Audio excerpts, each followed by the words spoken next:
Polite leash walking. This is the beginning of walking on a polite leash. So what I have here, some things that make it a little bit easier, is the harness that we're using with Magnus. It is a harness that goes around his body. It goes down here, kind of around his upper shoulder, clavicle area would be good. I like this one because it kind of has a T down here. So I feel like for this one, it's not at all touching their trachea or their neck, so we're not pulling on that neck. Magnus is part Bernese Mountain Dog, and their jobs they were bred for is pulling carts. So they're super strong, and Magnus can really pull when he wants to.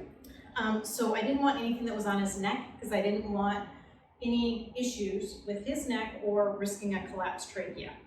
So I do really love harnesses, especially for any dog that pulls and for any dog that we have a risk of their neck, pulling on their neck.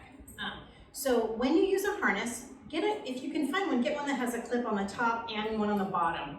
In the beginning time when you're training, I attach the leash to the front clip because the back clip can get them out in front of you, which is what we don't want in polite leash walking. In polite leash walking, we want to keep them at our side. So having this one in the front kind of pulls them off a little kilter off to the side if they do get in front of us, so it aids in our goal in keeping them next to us. So those would be some things I'd recommend to aid in polite leash walking, especially if you have a dog that pulls. The next best thing is your habits, your leash habits, your clicker habits, and what you use for treats. So I have a few things here. I have a wooden spoon, just like a kitchen spoon, with some peanut butter on it. And that is really useful, especially for a smaller dog. Not as big of a deal for my big dog because he's right at my hand level, but you can see we've used this and he's super excited. It's an easy way, Meg, sit, to put the treat down close to your dog's nose, like I said, especially if they're a lot smaller than you, and give them a reinforcement that is super yummy. For a dog that is taller, you can use these Philly cream cheese packets. They sell them at Smart and Final here near us, and you can cut off a corner and they can just kind of take a little taste as we're walking. So I've got those super yummy things, and the trick to polite leash walking is never let them get ahead of you. The only way we can do that is to have super exciting, compelling treats and to train loose leash or polite leash walking in an environment where they're not excited by things around us, where you are the most exciting thing. So the mantra in your head is going to be step, click, treat. And we're gonna do that a bunch of times. And I'm gonna do that in a few different areas so you can kind of see how it goes, or in different rounds. So I've got some treats in my hand so I can give them super fast. I've got the leash kind of dangling around my arm. Again, we're not outside where your dog is gonna charge or go away from you. This is helping you figure out the dexterity of all of these multiple things. Treats in my left hand where my dog is, the leash on my left hand. And if you walk on the other side, just transpose it, clicker in my right. So I'm going to have my dog stand right next to me. Come here, Magnus. Get kind of lined up. We'll do it right here. Good, and I'm going to, he's used to being in front of me when we do treats, so come around. Good boy. I'm gonna take a step, I'm gonna click, and I'm gonna give him a treat. I'm gonna take a step, I'm gonna click, and I'm gonna give him a treat. Take a step, click, give him a treat. Take a step, click, give him a treat. Take a step, click, give him a treat. Take a step, click, give him a treat. Step, click, treat. Step, click, treat. Load my treats up again. And literally in the beginning, step, click, treat. This is all we do. And treat your dog, step, click, treat, right off to the side of your head. So right here is where I give a treat. Step, click, treat.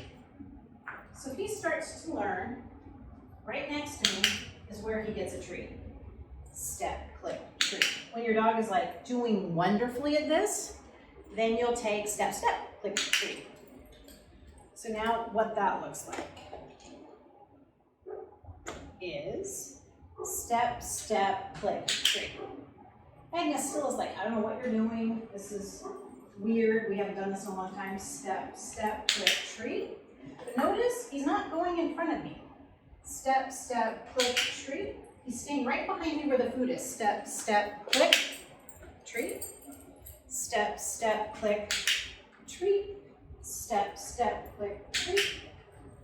Step, step, treat. So that is all you do in the beginning to start this out. Let me show you with the cream cheese. So you just squeeze like a pinch and you go step, step, click, let him lick it off. Step, step, click. Step, step. That is with the cream cheese.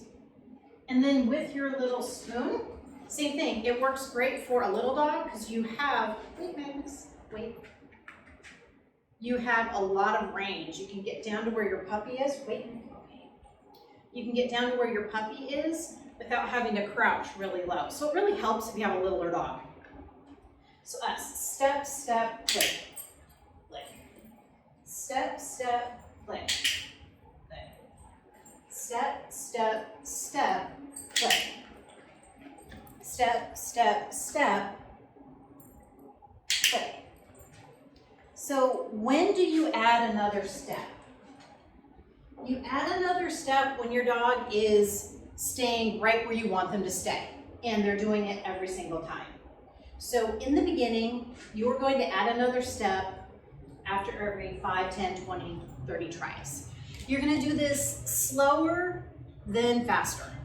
The biggest mistake we make is we try and push our dogs to walking outside of the neighborhood. The neighborhood has so many distractions, smells, squirrels, noises, new environments, new people, that it's, lay down.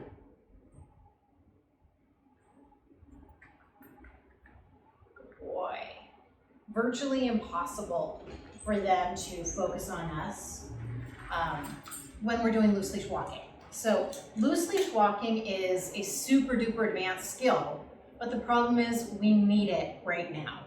So lower your expectations, realize that we are working on one of the hardest skills out there, and do a lot of practice in environments that are easy for you to control, where you know you have your dog's attention 100%. So that probably means in the beginning, you're practicing in your living room, in your bedroom, inside the house. And maybe in a week or two, you start to practice in your backyard. And then maybe the next week, you start to practice in your front yard. And then maybe in 1 or 2 or 3 weeks, we go down the street to the next house. So we do these small little increments, and we do them a lot, just like with our other skills. Your training session should be that long, 5 minutes of walking in an environment that you can control, so that you don't, when you're doing training, you don't allow them to pull and get in front of you.